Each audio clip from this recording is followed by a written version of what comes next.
So you have to read the syllabus because it's the only guide that your professor really gives you as far as the course progress goes. It tells you exactly how to get in touch with your professor. It tells you when assignments are due, which, let's face it, is really the main point of coming to college. Okay, it isn't, but that's the main point of going to class, at the very least on the first day. You want to know what's happening. You want to know when it's happening. You want to know why it's happening. Okay, maybe not the why, but that's something that eventually comes up over the course of the semester.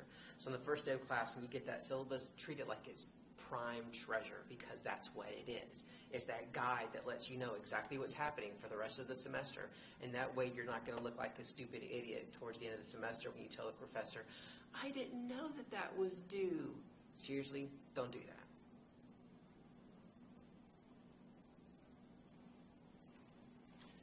Okay, so ideally on the first page of the syllabus, and depending on how the syllabus is laid out, it might not be the first page, it might be someplace later. But ideally, on the first page of the syllabus is where you'll have the professor's contact information. You need the professor's contact information because, first of all, if somebody asks you, who do you have for Political Science 1101? You don't want to say, I don't know. I've been in there for 6-7 weeks. I have no idea what my professor's name is. Okay, you don't want to look like an idiot, so read the syllabus. You'll have that information. Another reason that you want to get that contact information from the syllabus is because that way you can get in touch with your professor. We are what we call a teaching institution, which means 60% of what the faculty are evaluated on is how well we teach and how effectively we interact with students. That means that we're here to help you as much as we possibly can. That doesn't mean you're going to get a better grade in the class or anything like that, or we're going to inflate our grades because this isn't high school, this is college. But what we'll do instead is make sure that you're learning, but we can't know that until you come to us and say, I'm having problems with blah, blah, blah. Yeah, it's okay to talk to your professor, which actually the next video will kind of cover a lot more detail. We're experts in our field, but we want you to get the information too. Otherwise, what's the point of us teaching, you know? If we just want to talk about our own discipline, our own content material and that kind of stuff, we can sit around and do that, drinking coffee, whatever the situation is.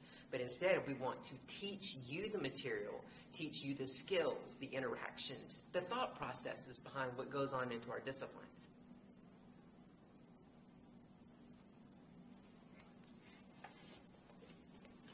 Okay. The course calendar is also incredibly important.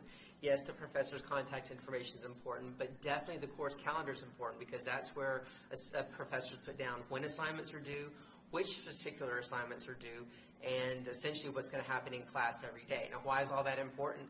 Well, for those of you who are what I call OCDAR, your obsessive-compulsive disorder with anal retentive tendencies, you need to know on the very first day of class, if not before then, exactly what is due and exactly when it is due and exactly what is expected of you every day. Many of you aren't that way. You're just kind of, I'll go to class and see what happens. It'll be all right. But if you want to be a successful college student, you need to have a little bit of that OCDAR in you because you need to know when assignments are due. You need to make sure that you're turning in the correct assignment on the correct day. You need to make sure also what's coming up in class because not only does a course calendar include paper assignments and written assignments and that kind of stuff, but it also includes reading assignments. One difference between high school and college is that your college professor is not going to tell you, oh, by the way, you have homework due tomorrow. We don't do that in college because we give you the syllabus. The syllabus tells you exactly what is due, and so basically you should follow along with the syllabus to know not only what topics are happening, but also what's due. That way also, if you miss a class, you don't have to go to your professor or email your professor and say, I missed class. Did I miss anything? Your course calendar has it all. In fact, I would be surprised if a professor didn't say, you missed class? What does the syllabus say? It says it in the syllabus. You see, here we want you to take more responsibility for your education. Yes, we're teaching you, but your job is to learn. And part of that is paying attention to what's going on in the syllabus and what's going on in class every day.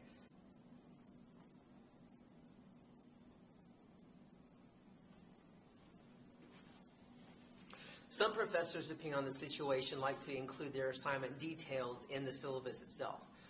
Because I teach English classes and because, I try to address the needs of all my students, that's what I try to do. But that's not what every professor does.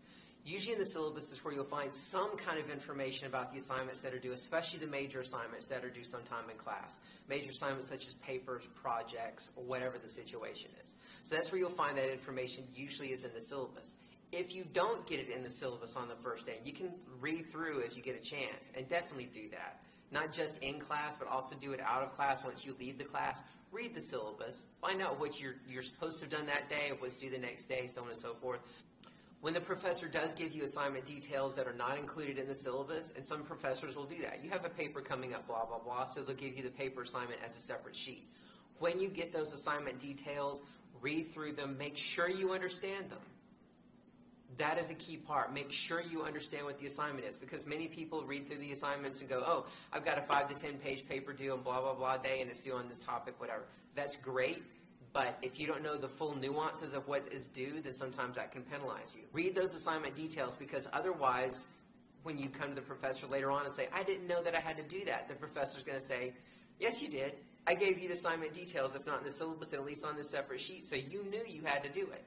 Again, all of this reading the syllabus stuff does is put more responsibility on you. You're not in high school anymore. You're not in a situation where your mommy or your daddy are going to come along and try to help you out and helicopter over you and help you as much as they possibly can. That might happen in some cases, but for the most part, this is a step towards you becoming an adult. So what we want you to do here at the college level is actually start taking responsibility for yourself, taking responsibility for your learning, for your education. You have to be an active learner now.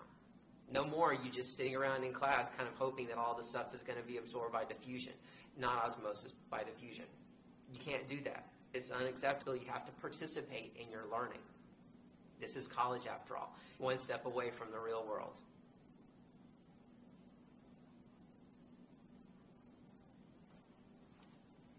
Okay, so the last bit of information that you want to get from the syllabus, to an extent, is the grading system. Finding out exactly which kind of grading system your professor uses is going to help you, because that way you can figure your own grade out as you're continuing on through the semester.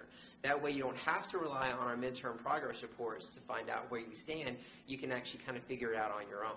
Another important part about the grading system, though, is exactly the kind of weight that each assignment has. For my English 1101 class, for example, all the writing assignments have much more weight than the tests have. In a history class, for example, you might have 3 tests total, and then you'll have a final exam. Those 3 tests might be worth 20% each, your final exam worth 40%. So really on those tests, if you bomb one test, then you basically messed up 20% of your grade. So there's a lot more weight on those. As a student, I did not put that much energy into an assignment that was worth only 1% of my grade. If an assignment was worth 20 to 25%, I worked my tail off to make sure I did well on that. Knowing how your professor assigns grades, knowing how your professor assigns the grade weights, those are very vital to your success in college. Hopefully this has helped you out a good bit in learning how to read a syllabus. The next podcast, the next video that I'm going to do is going to deal with how to talk to a professor. So thank you very much.